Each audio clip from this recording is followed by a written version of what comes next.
aí? Bom, boa tarde, tá bom? Vamos começar então. Bom, então na aula passada, nas aulas passadas, a gente já tinha trabalhado a simetria de Lorentz, tínhamos visto o conteúdo de spins de campo, a gente tinha visto as representações do ordem de Lorentz. E tínhamos já separado alguns casos interessantes. Já tínhamos estudado, por exemplo, o caso do spin zero correspondente ao Klein-Gordon, que não vamos mais precisar discutir, já foi discutido.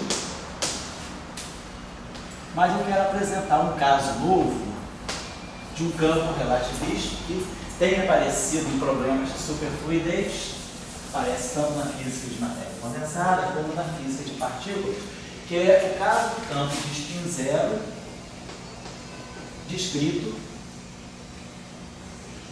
por um campo tensorial.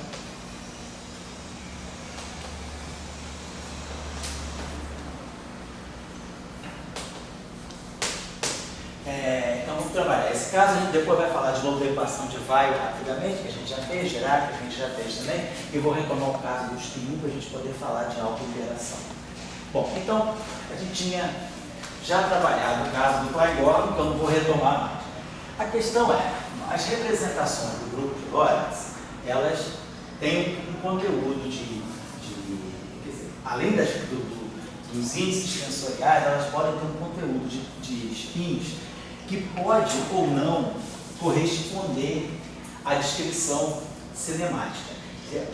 A equação de campo, ela pode vir a reduzir também o conteúdo de spins que um campo cinemático, que um campo de Lorentz tem, sem que a gente precise colocar vínculos cinemáticos. A gente viu o caso na aula passada, e vamos retomar melhor, o caso do campo de Broca, mas vamos tomar um caso mais simples ainda, mais radical, que a gente já estudou, a representação 1,0 mais 0,1 do grupo de Lorentz. Em algumas situações, essa representação aqui apareceu, mas essa representação aqui é a representação onde eu tenho 3 graus de liberdade aqui, 3 componentes aqui, 3 componentes aqui.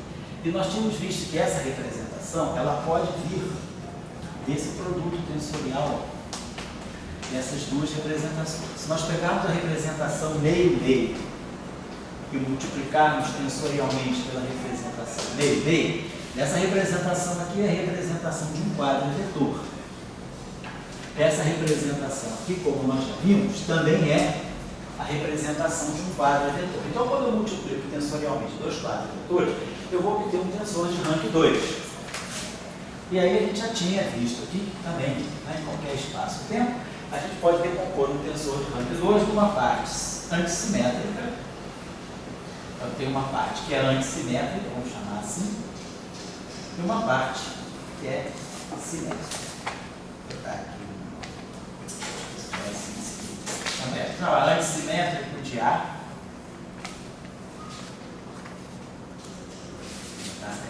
Minúsculo, não confundir com esse A aqui. Um tensor antissimétrico de rank 2, mais um tensor simétrico de rank 2. A parte antissimétrica, se eu tenho uma matriz antissimétrica 4x4, ela tem 6 componentes, e a parte simétrica tem 10 componentes. Então eu tenho as 16 componentes aqui, que são correspondentes a esses 16 componentes desse produto aqui. E aí, dessa representação aqui, a gente sabe que meio-meio com meio-meio dá 0, 0, mais 1, 0, mais 0, 1, mais 1. Então, essa representação aqui tem 9 componentes. 3 vezes 3, 9. Essa aqui tem 3, essa aqui tem 3 e essa aqui tem 1. Então, é claro, uma matriz simétrica ela tem 10 componentes. Então, a matriz simétrica está aqui. Então, esse 0, 0 mais 1, 1, isso aqui forma a representação simétrica. E a representação antissimétrica tem 6 componentes, são essas 3 mais essas 3 aqui. 1, 0, mais 0, 1. também já tinha falado aqui no curso, a gente já tinha comentado aqui quando a gente estudou as representações, que essa representação aqui, ela tem essas duas componentes, são duas componentes irredutíveis. É a parte alto-dual do ami e a parte anti-alto-dual do ami. Quer dizer, o que está aqui nessa representação em zero é a parte alto-dual do ami, é o ami tio, igual a i, ami, mi. E aqui o que está aqui é a parte anti-alto-dual do campo, que é o atil mi, igual a menos i, ami. Então a gente sabe fazer completamente o splitting, né, das componentes desses tensores aí. Agora, a questão é, então o campo tensorial, para eu poder decompor num 0 e no 0, 1, as representações autoduais e anti-autoduais, elas são necessariamente complexas. Mas uma representação real que não seja quebrada dessa forma, que não seja nem essa, mas que seja a soma direta, é uma representação não é redutível, né? Quer dizer, ela não é irredutível, ela é o 0 mais 0, 1. Mas ela é uma representação que eu posso impor, então, para ela a possibilidade dela acomodar um campo tensorial simétrico de rank 2. Então, vamos colocar aqui um campo D'. Então, esse campo D' aqui tem as seguintes características. Ele é um campo D' antissimétrico e real. Ele é antissimétrico e real. Então, ele tem o spin que está aqui, o spin que está aqui. Então, do ponto de vista do SO3, ele contém 2 graus de liberdade de spin 1. Tem um spin 1 e outro spin 1. Um spin 1 está aqui e outro spin 1 está aqui.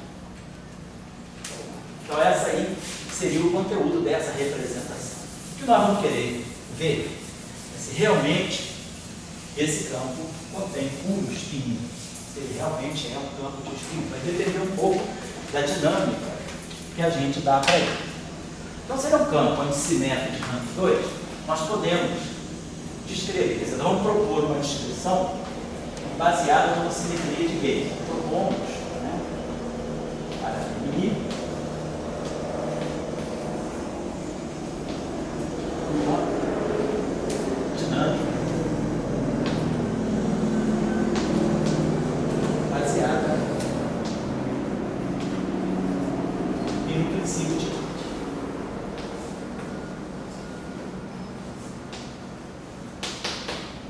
Então, nós vamos dizer o seguinte: nós vamos querer construir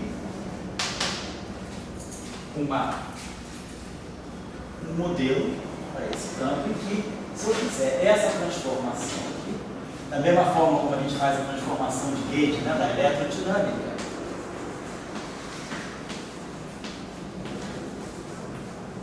então, onde esse Simi é um quadro vetor arbitrário.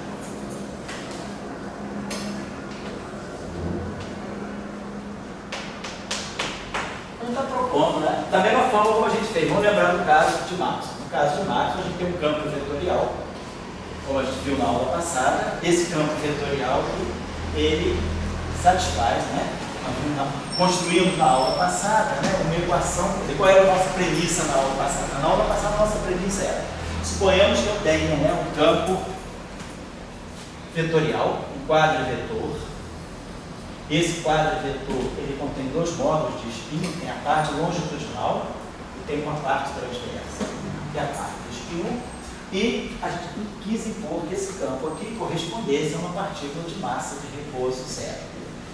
Então a gente perguntou: será que eu consigo impor uma equação relativista que acomode esses 2 dados cinemáticos, a massa é zero e a partícula se propaga transversalmente em direção do movimento, com spin? Então nós vimos que essa equação aqui, ela resumia, né, essas 2 características. Aqui me garante que a massa, a relação de dispersão que sai daqui, né, é ômega igual a kappa, né, vezes C, ou seja, a energia é o momento vezes C. Então isso aqui me acomoda o D'Alembertiano C0, me acomoda esse conteúdo cinemático. E o fato de eu selecionar o campo AMI no espaço de hipótese, a componente transversa dele, né? Então, o A transverso, assim, o A transverso, Mi, né? O fato dele ser o campo completo menos a sua parte longitudinal, que é no fundo a sua divergência,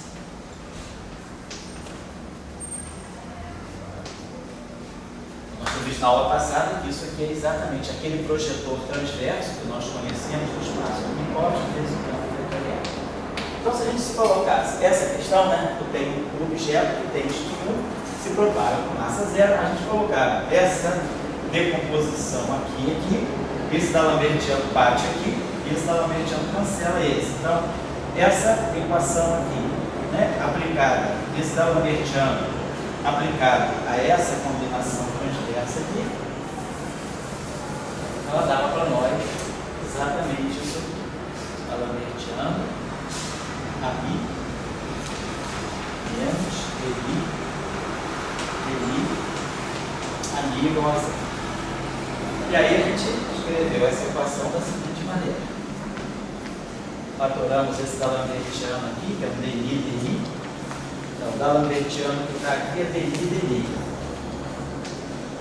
E esse DI que está aqui eu fatorei para cá. Então, menos DI aqui. Então, isso aqui dava zero para nós. E aí a gente vê que eu posso escrever uma equação, isso aqui, posso escrever essa equação. Isso não dizer que é mútuo, né? Então eu posso colocar desse modo. Então nós ganhamos uma equação, está me dizendo o seguinte, essa equação aqui deve ter conteúdo, tem conteúdo para descrever um objeto de spin 1 massivo, de massa zero, perdão. E aí automaticamente essa descrição ela sai com uma simetria de calibre. A simetria de calibre é automática, não estou em conta. A simetria de calibre que sai aqui é que se eu substituir o AMI, né, por essa combinação com o gradiente, o F menino se altera, essa equação não se altera. E automaticamente, pelo F menino ter essa estrutura aqui, nós vimos que essa equação aqui também vai. É a equação do dual.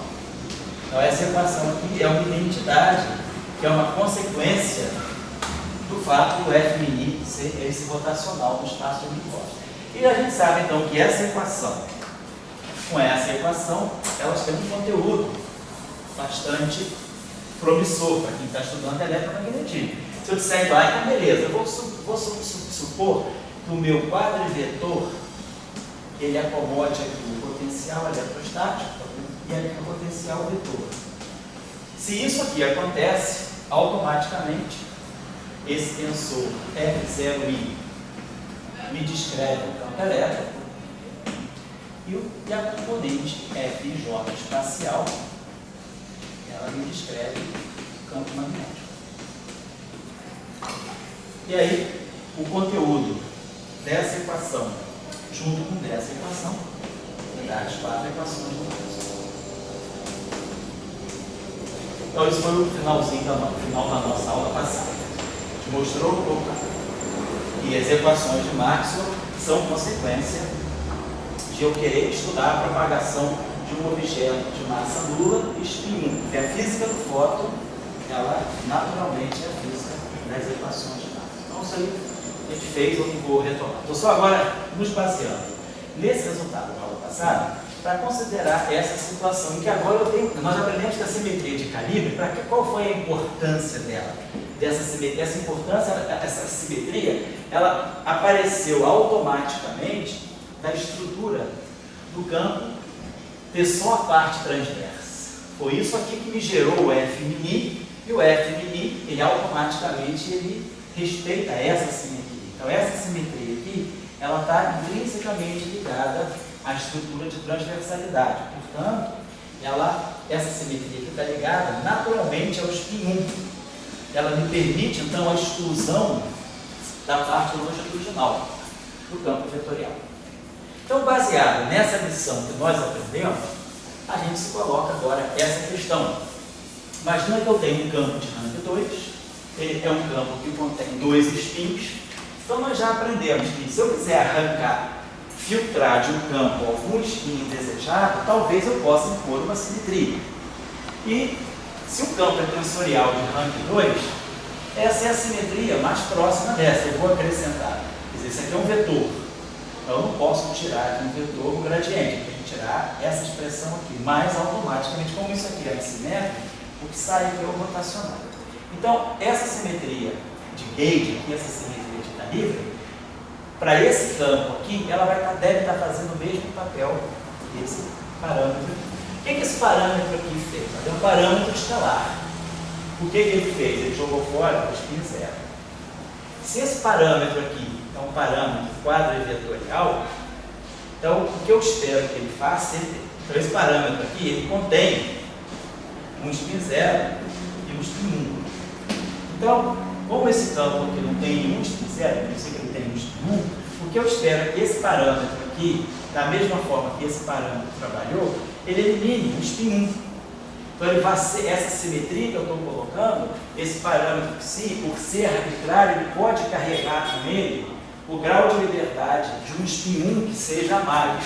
Então, em princípio, um campo tensorial de rank 2, ele poderia descrever esse spin 1 e esse spin 1 aqui ser carregado, como foi o caso de Maxwell, pelo parâmetro da simetria. Então, essa é a proposta que a gente está fazendo.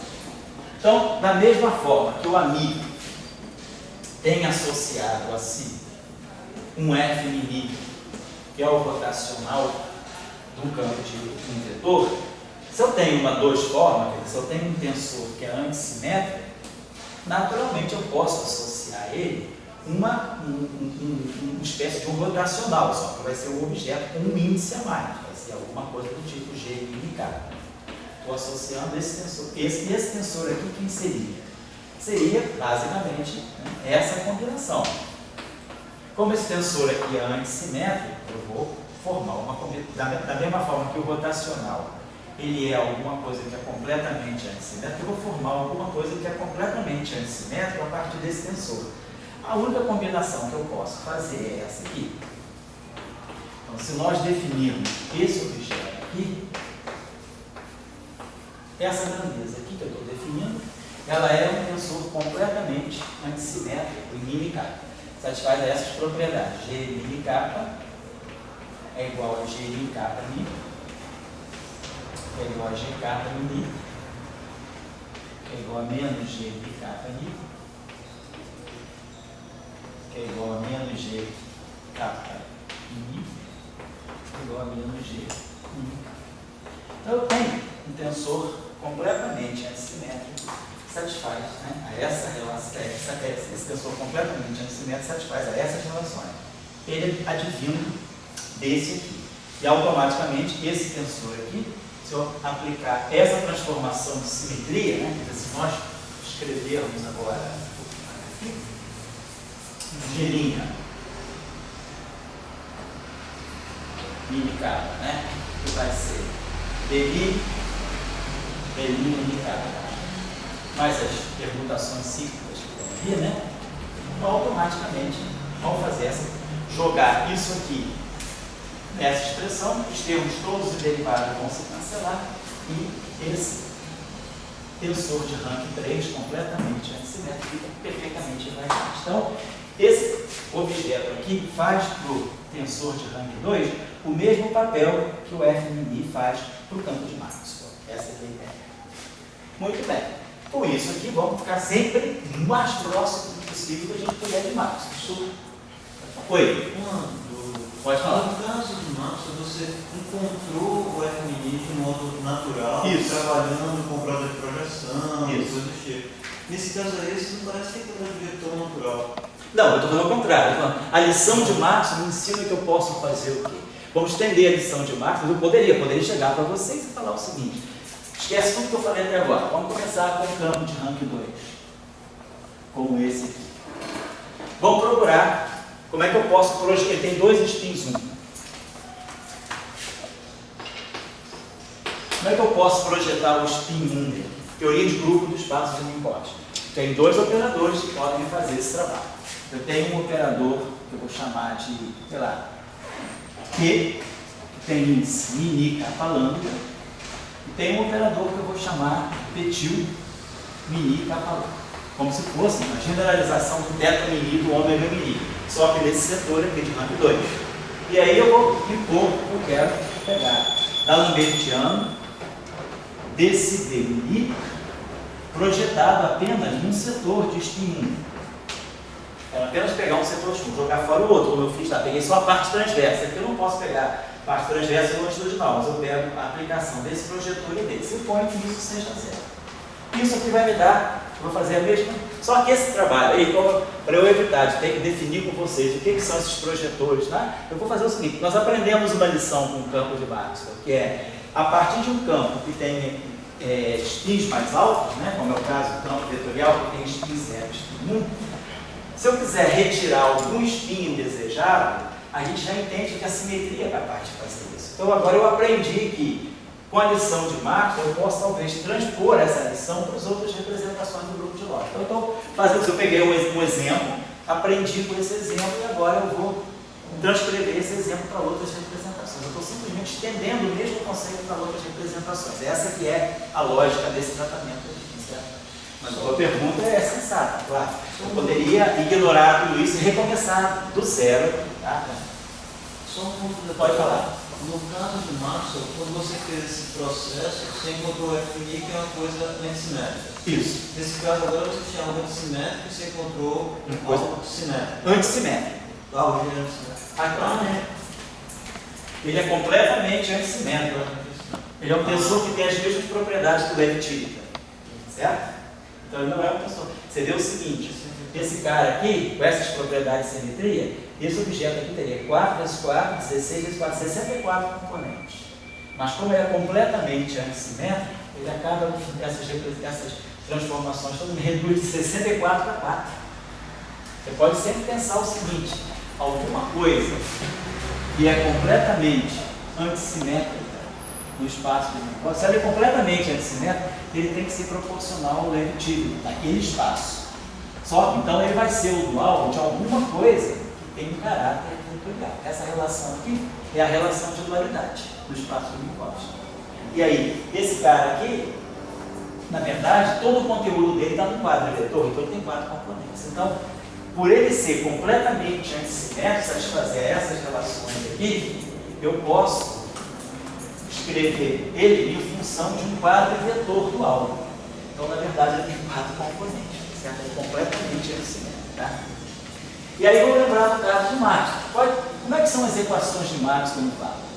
Dmi, Fmi, igual a zero. As equações com fontes, mas no vácuo, as fontes estão apagadas. E aqui as equações sem fonte, que são as chamadas equações de Maxwell homogêneas. A equação de Faraday-Lenz e a equação de Maxwell, a equação de campo magnético. Beleza. Qual é a contrapartida nesse caso do F? A contrapartida do F é o G. Então eu vou pegar a divergência do F, aqui eu vou pegar a divergência do G. Essa equação aqui deveria ser a equação do vácuo. E quem é o dual do F? O dual do F é esse tensor. Então, o dual, o análogo dessa equação de Maxwell aqui, deveria ser essa equação. Então, com essas duas equações aqui, vamos ver qual é o que elas estão me dizendo, na verdade. Com essas duas equações aqui, eu esperaria estar escrevendo a mesma, quer dizer, alguma coisa paralelamente ao campo de Maxwell. Vamos só dar uma olhadinha, deixa eu apagar aqui, vamos dar só uma olhadinha no análogo dessa equação.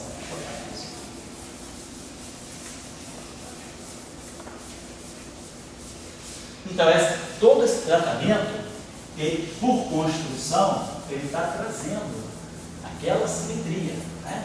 Trazendo essa simetria que eu coloquei lá no início, a simetria devido ao acréscimo daquele rotacional do quadro vetor de Simi. Está aqui. Vamos então explorar um pouquinho só essa equação aqui. Então a gente já viu que aquela equação pode ser escrita em função do dual. Eu posso escrever aquela equação assim, Dmi, né? Tem um epsilon, aqui vai ficar epsilon mínima, lambda, estou contraindo do metro. Epsilon mi, lambda, Dmi do G tio É essa equação aqui, escrita em termos de dual. Essa equação aqui tem dois índices livres. Mi e lambda estão aqui. Então, ni kappa estão livres. Então, essa equação aqui é aquela equação, vou colocar aqui, é a equação sem fonte. O análogo da lei de Gauss, da equação de Gauss do eletromagnetismo. É o análogo. Quem é a equação de Gauss do eletromagnetismo? É o dB. F igual a zero. É essa equação aqui. Essa equação aqui é aquela lá. dB, G, Mi, kappa, igual a zero. Equação de Gauss no mapa. Só que eu escrevi em função do dual. Agora eu tenho aqueles dois índices livres aqui. Mi kappa. Então eu posso contrair esse tensor aqui com epsilon rho sigma mi kappa. Epsilon mi. Posso trazer esse lambda para cá, deixar esse mi kappa aqui. Posso trazer esse mi para cá. Mi kappa, mi lambda, mi kappa, mi lambda. Estou fazendo isso. Trazendo esse tensor, contraindo aqui com essa equação. dmi, g de lambda igual a zero. Fazendo isso. Peguei essa equação, contraí com esse tensor aqui. Aqui a gente vai usar aquela nossa famosa identidade tensorial, né, que vai dar menos 2 delta de QI local. Vai dar delta de μ, delta de kappa sigma, menos delta de mi sigma, delta de kappa. Aplicado aqui. Então, a menos desse fator 2, né? Isso aqui é igual a zero. Isso aqui vai dar para nós, né? Mi lambda. Mi kappa, mi lambda, perdão.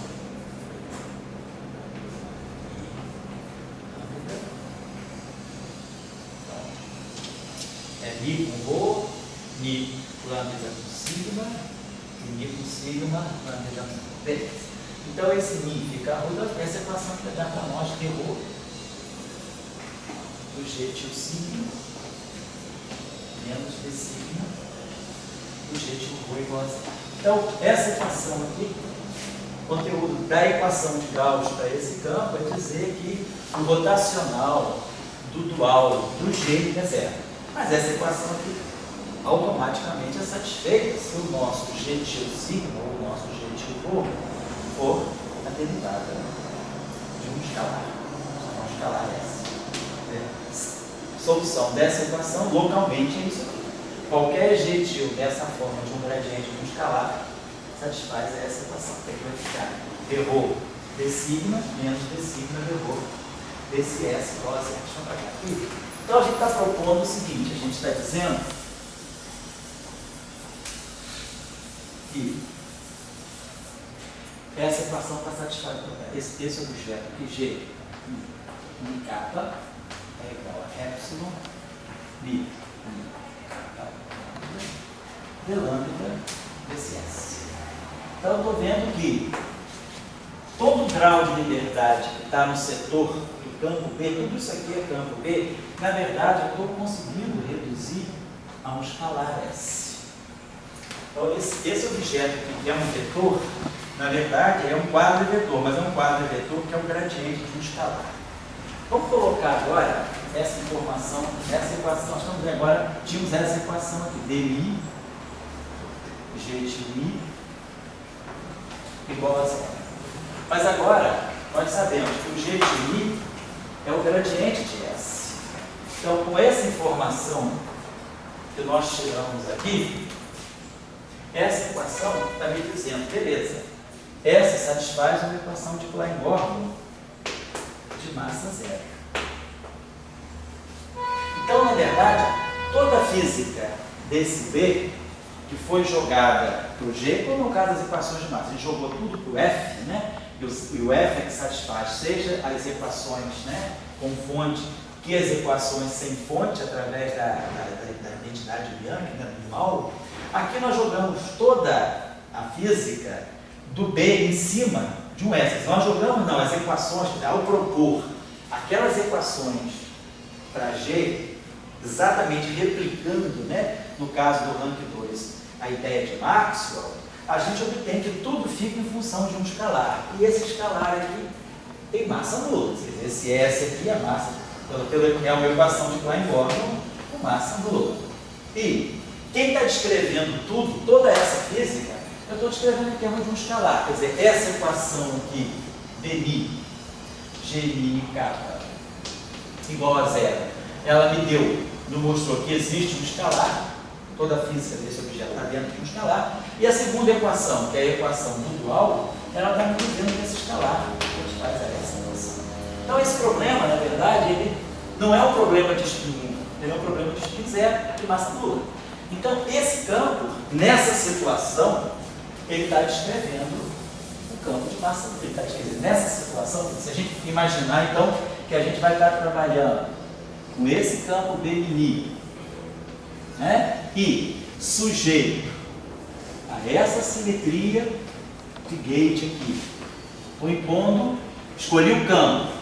Para esse campo, eu adotei uma simetria, eu estou construindo um modelo. Dentro desse meu modelo, eu quero construir um modelo baseado nessa simetria. Com essa simetria, então eu consigo construir esse invariante que nós construímos. Para esse invariante aqui, nós impomos duas equações tipo Maxwell, replicando a lição de Maxwell. E aí, com tudo isso, a gente viu que tudo está, na verdade, ligado a um escalar de massa. Então, esse sistema aqui descreve um escalar de massa.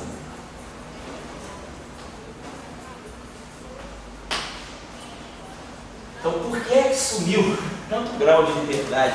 Por que é que das 6 componentes do B, eu acabei no final do dia com uma componente só? O que me fez sair, né, tanto grau de liberdade, ser espúrio? Na verdade, tem 5 graus de liberdade, 6 componentes que sobra 1. Então, 5 graus de liberdade são espúrios. O que aconteceu aqui que me levou esse campo B, na verdade, para, no final do dia, ser descrito por um escalar?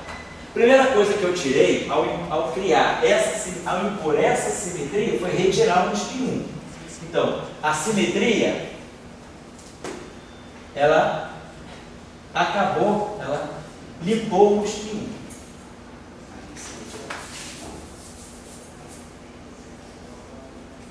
1. Essa simetria aqui, ela me reduziu, né? Pegou esse spin 1 e jogou fora. Dessa simetria. E da onde é que o spin 1 que sobrou acabou não sendo o spin 1? Quer dizer, o spin 1 que tinha sobrado, que podia estar aqui, ele acabou virando o gradiente de um escalar. O gradiente de um escalar não é vetor de spin 1, é vetor de spin 0, é vetor longitudinal. Então, foi a própria equação de campo. Quer dizer, essa equação aqui,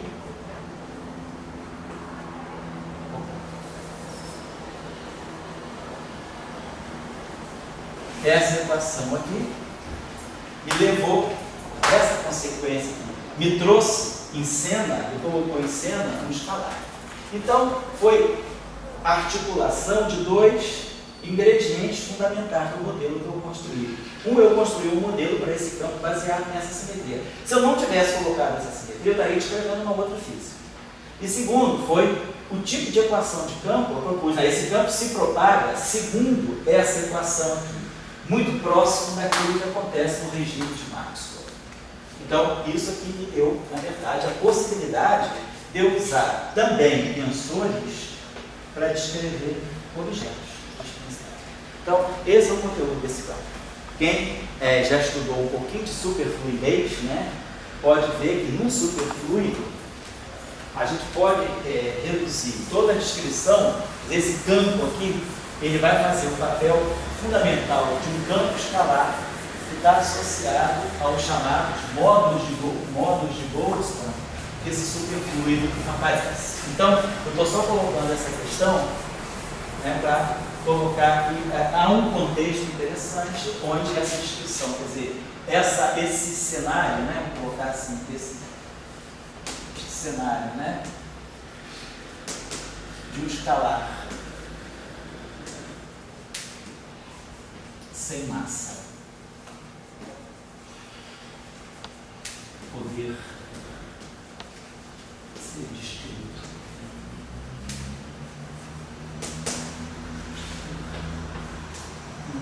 Campo tensorial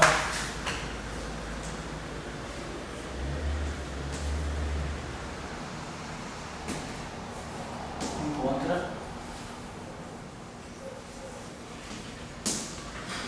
ação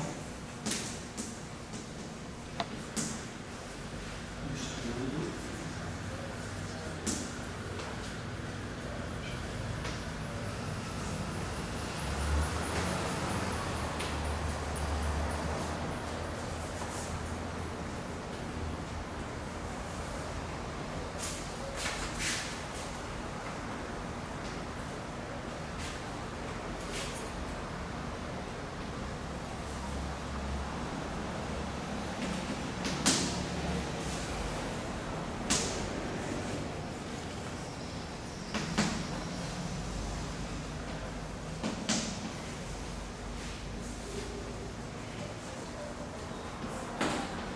Por exemplo, a gente está acostumado a descrever a interação de objetos pontiformes. Quando eu tenho uma partícula pontiforme, como é o caso do campo eletromagnético, eu tenho uma carga, essa carga é pontiforme, no espaço-tempo ela descreve uma linha de universo. Então essa linha de universo, né, se eu tenho uma linha de universo, essa partícula vai poder estar em interação com uma outra partícula, uma partícula aqui de carga que é grande, que também descreve uma linha de universo. E aí a gente sabe que a interação entre essas partículas é mediada por um objeto vetorial, quadro vetorial. Então a gente sabe que o quadro é vetor, né? Ele, quer dizer, o elemento de linha, né, na verdade, né, o que caracteriza a linha de universo do objeto, a manifold de universo da partícula carregada, nesse caso, como a partícula é pontiforme, o que descreve é uma linha. Então, essa linha aqui, né, ela está. O que caracteriza a descrição é o elemento de linha. E o elemento de linha é aquilo que eu posso acoplar o elemento de linha a um quadro vetor. No caso de um objeto estendido, não, a minha carga já não é mais uma partícula pontiforme, ela é um objeto estendido. Então, o manifold de universo de um objeto estendido, quer dizer, um objeto estendido, né, unidimensional, uma corda, quando ela evolui no espaço-tempo, ela descreve uma superfície. Ela vai descrever uma superfície de universo, uma folha de universo. Então, essa folha de universo, ela não tem mais um elemento de linha, ela tem um elemento de área. E o elemento de área, como nós bem sabemos, ele é sempre descrito por um objeto de rank 2 antissimétrico. O elemento de área ele é um tensor antissimétrico. Ele é uma área orientada, é o produto vetorial de um elemento de linha por outro elemento de linha. Então, essa folha de universo, quer dizer, a interação, quer dizer, que é o elemento de linha aqui,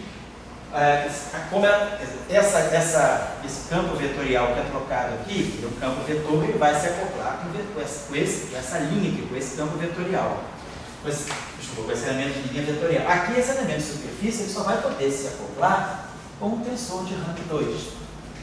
Então, se eu estiver descrevendo a interação de duas cordinhas, né, de dois objetos estendidos, né, eu tenho um objeto estendido e tenho aqui outro objeto estendido, então eu vou ter, trocando, né, a interação, não mais um vetor, mas sim um tensor de rank 2. Então, na física de cordas, né, a interação entre cordas, entre objetos estendidos, ela já não é mais mediada por um bóson vetorial, ela é mediada por um bóson tensorial antissimétrico, né, com rank 2. Então, sempre vai ser isso. Se a gente tivesse um objeto que agora fosse uma membrana, então uma membrana, quando ela evolui no espaço-tempo, ela descreve um volume tridimensional. O elemento, então, ela vai ter que se acoplar a um elemento de superfície tridimensional, então ela vai se acoplar a um campo de rank 3. Então, a gente vê sempre, né, que o campo, se o objeto que está interagindo, ele tem uma dimensão P, quer dizer, a dimensão da carga entre aspas, né? A carga que eu estou dizendo é o objeto que está interagindo, for P, então esse objeto que tem dimensão P, ele vai descrever uma superfície P mais 1 dimensional. Então, a superfície de universo dele vai ter uma dimensão a mais, quer dizer, a carguinha pontiforme descreve uma linha. O objeto estendido de uma dimensão descreve uma superfície bidimensional. E aí, esse objeto que tem P dimensões, esse objeto que tem P dimensões, descreve, né, um manifold, vamos dizer, o manifold de universo dele. Ele tem dimensão P mais 1.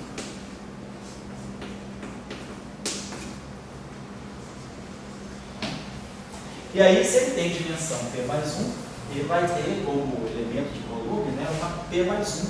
Então, a gente vai ter um elemento de volume que vai ser esse sigma aqui, o elemento de superfície, né, dessa hipersuperfície, vai ser um objeto P mais 1 dimensional.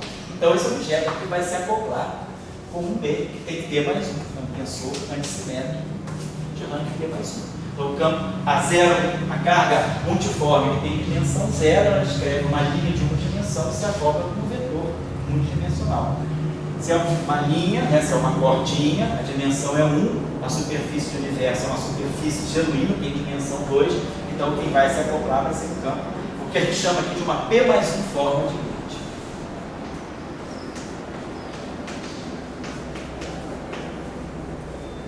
Então essa é a importância, né, quando se... Estou colocando isso, né, apesar de não ser pura eletromagnetismo, mas é um protótipo que a teoria eletromagnética está dando para a interação de objetos estendidos, né? Então, se a gente hoje estuda membranas, estuda cordas, etc., a gente está buscando inspiração, né, na física do eletromagnetismo. O protótipo, o paradigma é a carga pontiforme que interage com um campo vetorial.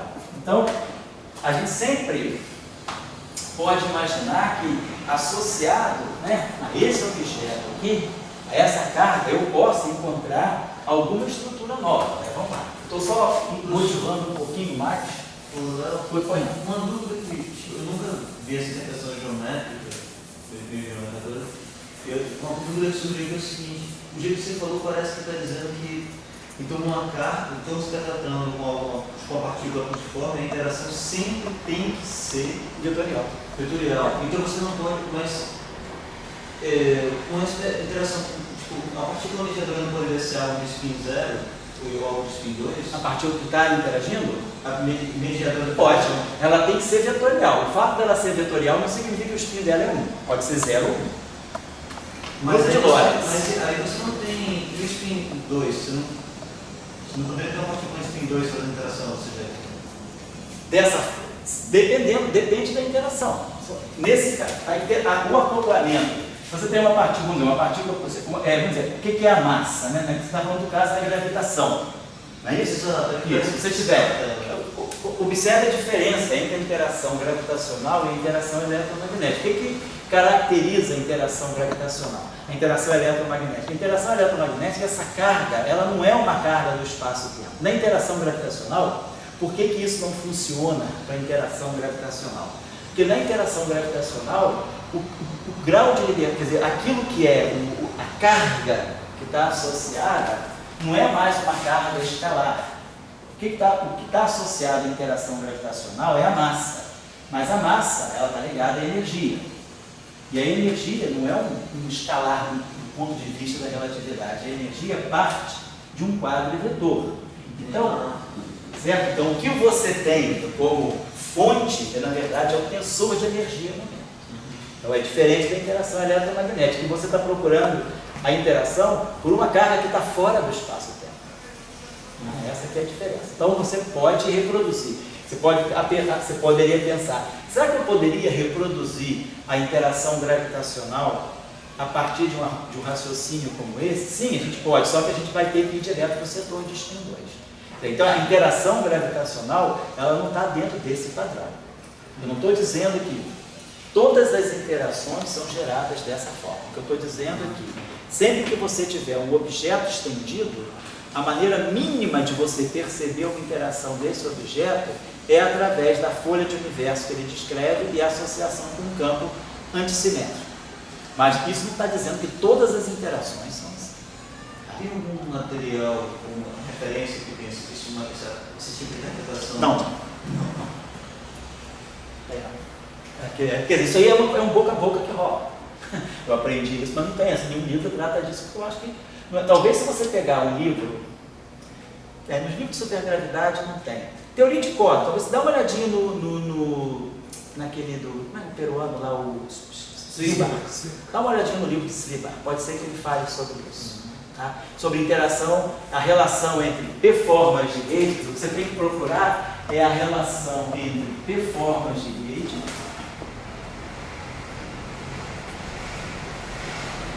versus objetos extintos.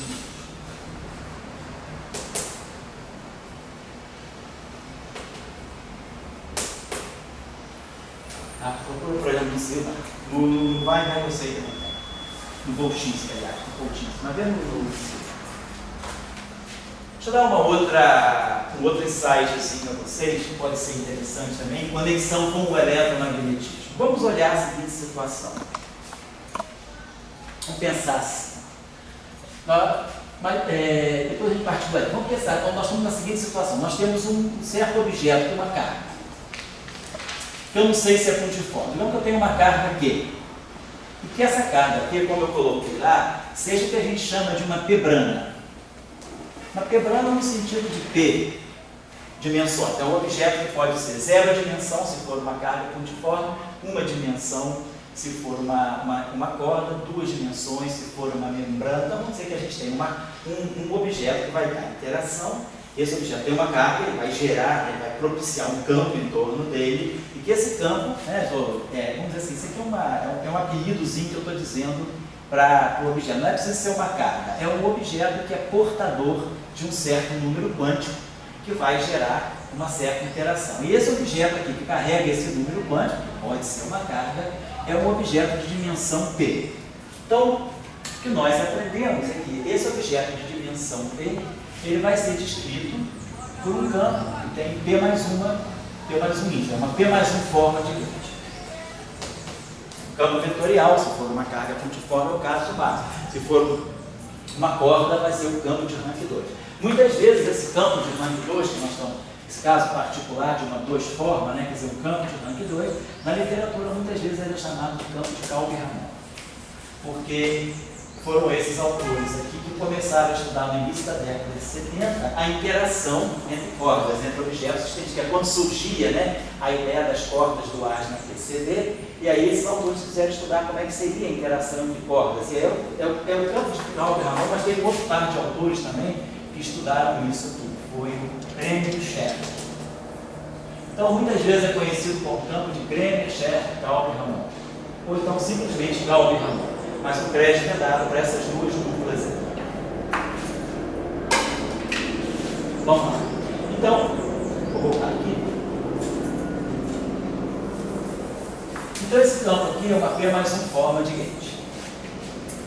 Bom, e aí associado a essa P mais 1 forma de gauge, nós sabemos o que nós fazemos. Nós criamos um field strength. Nós criamos um campo F, que é uma P mais 2 forma de gauge.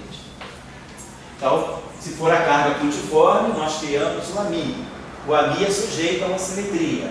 E aí, associado a esse AMI, eu crio um F' que é invariante por aquela simetria. Então, quando eu crio a P-brana, eu crio essa P mais 1 forma de gauge. Essa P mais 1 forma de gauge, ela está ligada a uma simetria de gauge, uma simetria de calibre. E aí eu crio uma P mais 2 forma de gauge, que na verdade é a derivada dessa P mais 1 forma. Claro, a derivada no sentido da forma, vamos voltar assim, é a derivada exterior.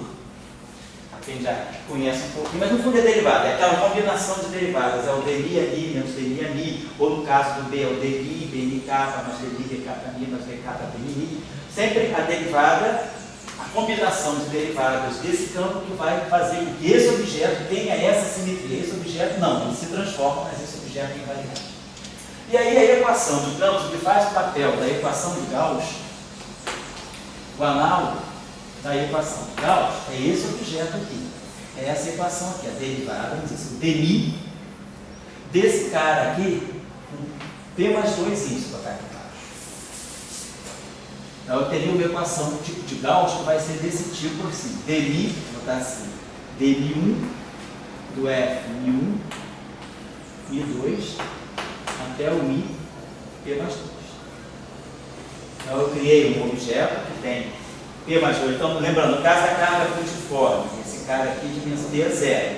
Então eu vou parar aqui, vou ter PI de F mini igual a 0. No caso do objeto de dimensão da cordinha, uma dimensão, esse cara aqui tem 2 índices, esse cara aqui tem 3. Foi o que deu pra gente, TI do G, Mi, Mi, K igual a 0. Então essa equação aqui faz o papel da equação de Gauss para o campo eletromagnético livre. Bom, mas nós sabemos, então, nossa lição aí do eletromagnetismo, que esse campo tem um dual. Olha, aqui só para a gente fazer o que há. Paralelinho com o eletromagnetismo que ajuda muito.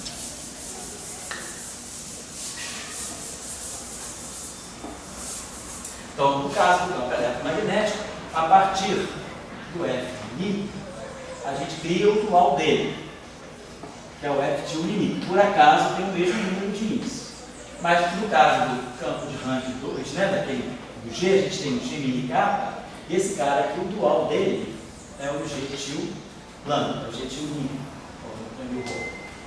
Então tem isso aqui. Então, por quê? Eu estou em 4 dimensões. Para o dual de um objeto com 2 índices e 4 dimensões, tem 2, mas se eu tivesse em D dimensões, seria um D menos 2. Então, suponhamos que eu esteja fazendo o meu tratamento em D dimensões. Vou deixar a dimensão em aberto. Deixar a dimensão em aberto. Então, meu epsilon, se eu estou em D dimensões, eu vou querer falar do dual. O que é o dual? O dual é a contração do epsilon. O epsilon tem quantos índices? Tem D índices em D dimensões. Eu vou de Mi1, Mi2 até MD. Esse aqui é o meu epsilon. O meu epsilon é D dimensões. E eu vou pegar esse objeto aqui, que tem P mais 2 índices. Vou contrair com um F que tem P mais 2 índices. Isso, claro, dentro da hipótese, obviamente, que P mais 2, né? Claro que P mais 2 tem que ser menor ou igual a D. Eu não vou poder ter mais índices aqui do que aqui. Eu tenho que contrair esses índices aqui com esses índices aqui, de modo a sobrar alguma coisa. Então, o dual desse cara que vai sobrar aqui, né?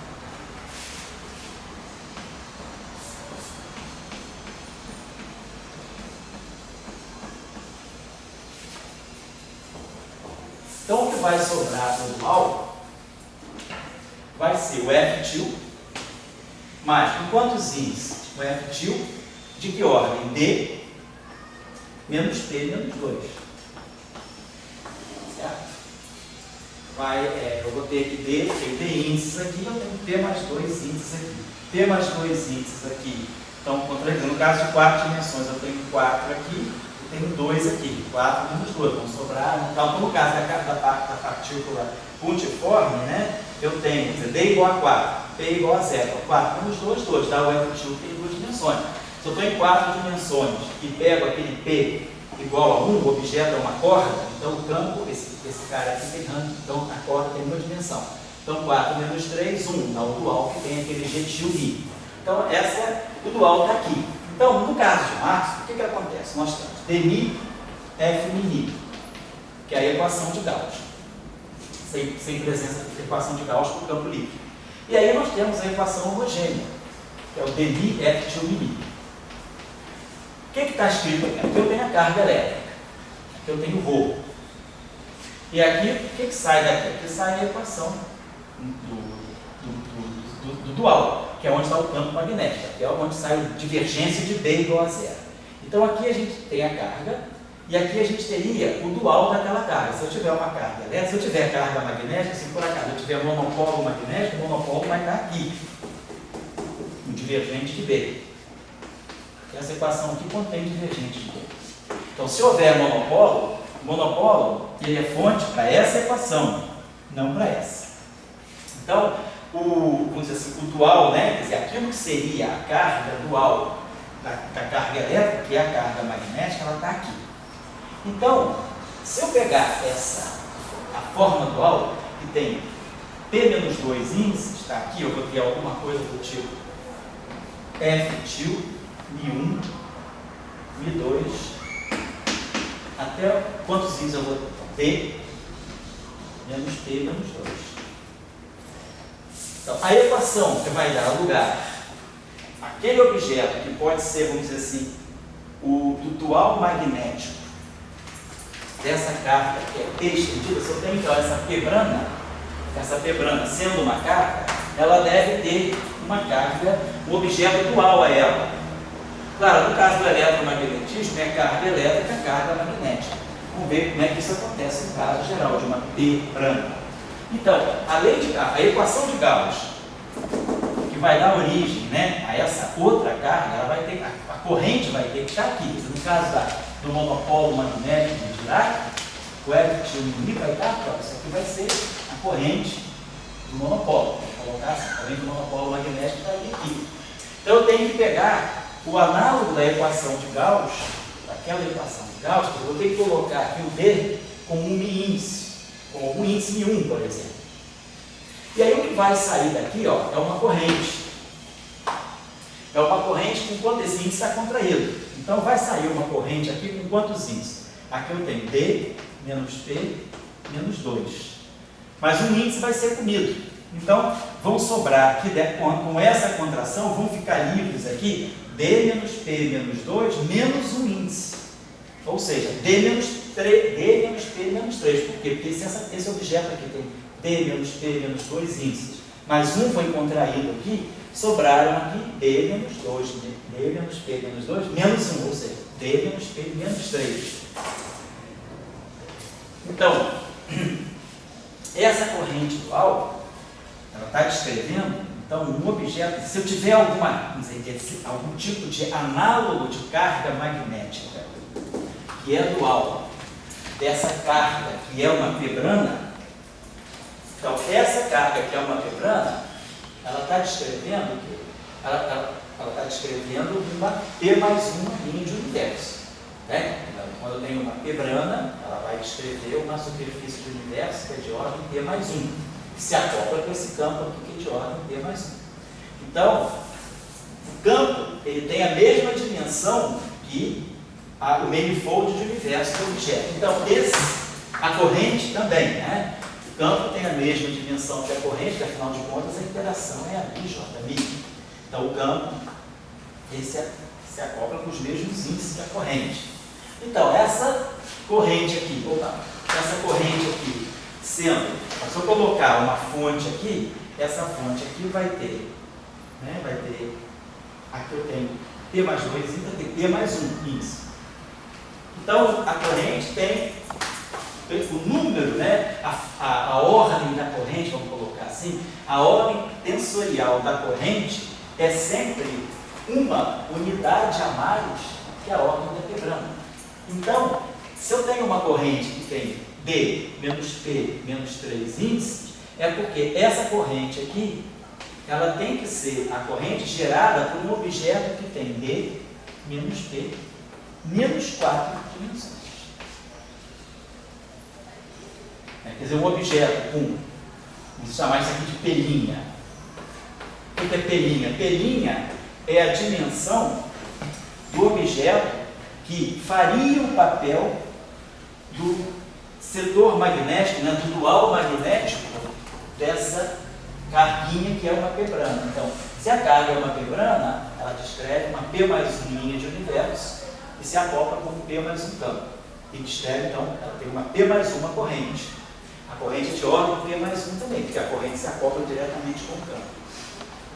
Se aqui, por argumentação de dualidade, eu descubro que a corrente tem D menos P menos 3 índices, é uma corrente com D menos P menos 3 dimensões, significa que essa corrente está sendo gerada por um objeto que tem uma dimensão a menos. A carguinha teria que ter uma dimensão a menos que a corrente.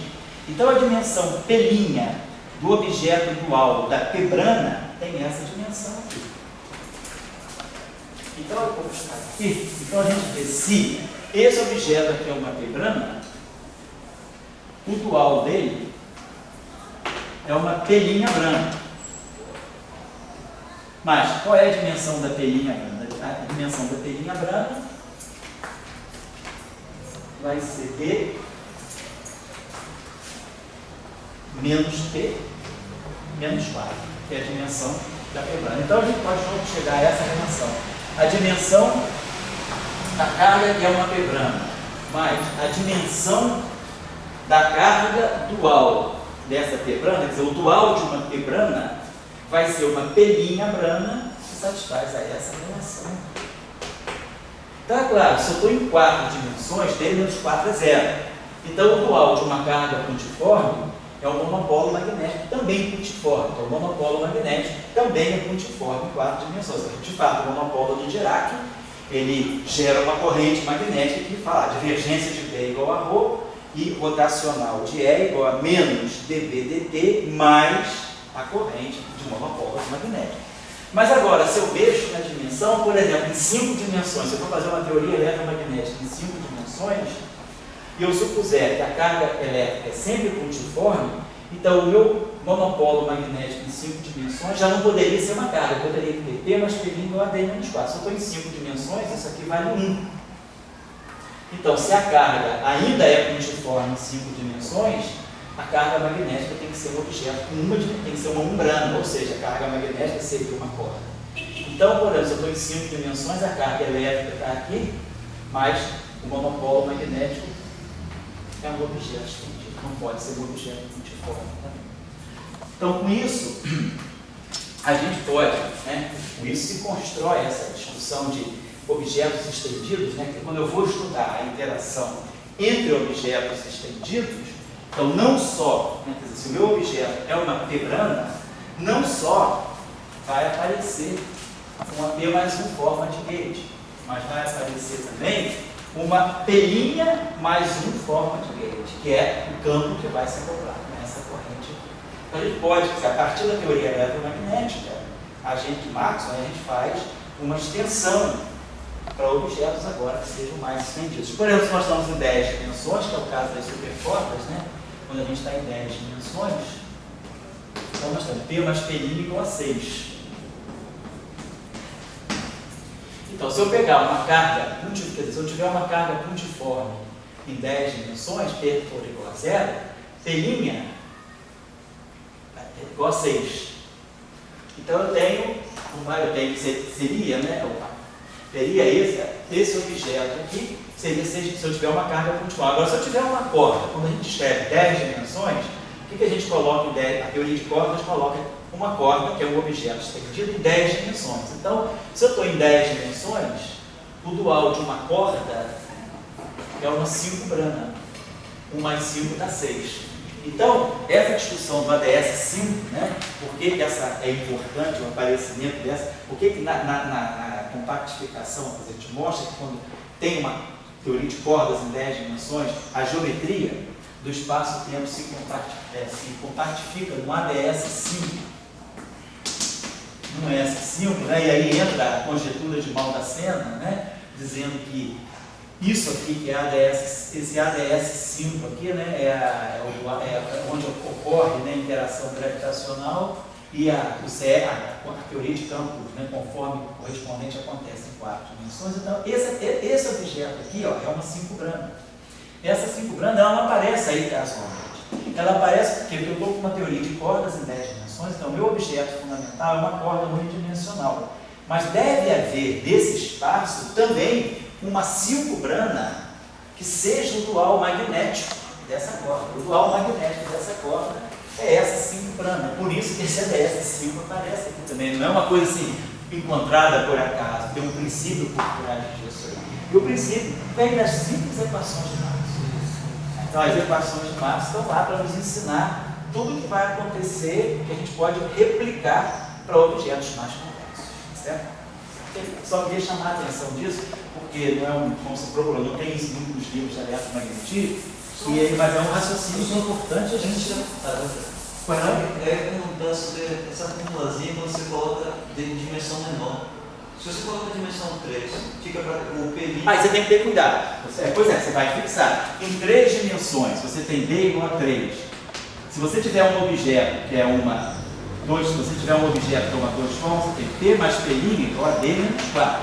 Então isso significa que você não vai escrever de uma forma consistente uma membrana em 3 dimensões. Aí você vai começar, você tem aquele vínculo que eu coloquei, P mais 2 tem que ser menor ou igual a 4. Então se você tiver menor ou igual a D, se você tiver em 3 dimensões, Você só pode colocar no máximo um objeto estendido. Então você tem que respeitar essa. Por isso, certo? Mas aí fica tipo, naquela equação dali, ficaria como se você tivesse um P, digamos, se você conserva ele como 0, e você teria que ter um P' menos 1. Isso. Esse P' menos 1, eu não sei o que isso significaria, isso é muito estranho, mas ele se satisfaria.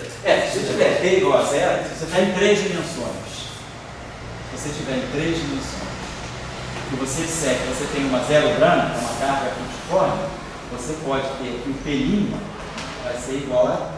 Se isso aqui é o perdão. Estou em 3 dimensões, né? Perdão. Mas eu estou aqui, D igual a 4, né? Perdão, você só poderia, se você tiver em 3 dimensões, se você tiver com dimensão maior ou igual a 4, isso aqui funciona. D igual maior é igual a 4. Perdão, D maior é igual a 4, que aí você teria que ter mais P', no caso de 4 dimensões, que é o caso extremo, é o caso 0. Ter uma espelhinha 0, então você só pode ter objetos pontiformes. Se você tiver dimensão mais baixa, você não pode mais arrojar essa argumentação. Por que será? Porque qual é o problema de dimensão mais baixa? Parece que está proibindo que o monopolo magnético existe em dimensão mais baixa. Não tem. Realmente, você não tem monopolo magnético. Você já devia saber disso. Nós não estudamos a equação de Max em 3 dimensões? Então vamos olhar. Quem são as equações de Max em 3 dimensões? Divergência, campo. Foi lá no início do curso. Estudando campo elétrico, 3 dimensões. Campo elétrico, escalar magnético. A equação. Lembra das equações de divergência de E? Tá bom, era ρ. Rotacional de E menos dD. B é um escalar. Rotacional de um vetor é um escalar em 3 dimensões. Mas você não tem uma equação para divergência de B, você tem uma equação gradiente de B. Gradiente, lembra dessa equação? Gradiente dual de B, de 0, epsilon 0, ddt dual do E, mais a corrente. Então, como é que você vai poder ter monopolo magnético aqui nessa equação? Aí eu poderia colocar, o máximo que seria o jogar no rotacional de E. Aonde pois é, o rotacional de E é igual a gradiente. Aonde é que você coloca o gradiente? E é igual a rotacional, é gradiente de φ. Então, o rotacional de um gradiente é 0. Se essa função tiver derivada da segunda contínua. Mas aonde é que entra o monopolo do Dirac? Ele justamente entra na descontinuidade. Então, o único lugar que você pode colocar um monopolo na eletrodinâmica em 3 dimensões é no campo elétrico. E vai aparecer um outro tipo de monopolo. É um segundo tipo de polo elétrico. Você tem, imagina que você colocasse, então só posso modificar essa equação. Porque essa equação aqui, essas duas equações aqui, elas estão aqui, ó. dμ f de I é igual a Jλ. Aonde é que estão as equações do monopolo magnético? Estão sempre na equação do dual. É aqui que mora o setor magnético. Isso aqui é 0. Mas se você violar a identidade de Bianchi, você coloca aqui uma fonte. Em 3 dimensões você coloca uma fonte escalar. Então, se você pode pensar no caso estático, você iria pensar assim, ó. Rotacional do campo elétrico, que é, caso está gradiente de φ, então você teria rotacional de menos o gradiente de φ. Isso aqui tem que ser um escalar. Isso aqui vai ser um escalar. Vamos dizer que você colocasse o monopolo na origem. Então, como é que você vai resolver essa equação? Rotacional com gradiente, isso aqui vai me dar menos ddx, ddy de φ, mais ddy, ddx de φ, igual a sigma delta 2 de x. Então, essa equação você teria que resolver. Isso aqui, a gente sabe que o que dá a função delta, né, em 2 dimensões, né, quer dizer, o Laplace, vamos dizer assim, o que dá a função delta em 2 dimensões é o Laplaciano, nós já tínhamos visto aqui no curso também, que o campo de uma carga pontiforme é o logaritmo da distância, o logaritmo de x, né? Então, o Laplaciano, o logaritmo de x em 2 dimensões é que dá o delta 2 de x. Certo? Então, se isso aqui é um delta 2 de x, você vai imaginar o seguinte: como é que eu posso resolver essa equação? Vamos imaginar que φ seja tal que o ddx de φ seja o ddy de uma certa função s. e o d dy de φ seja menos o d dx desse s.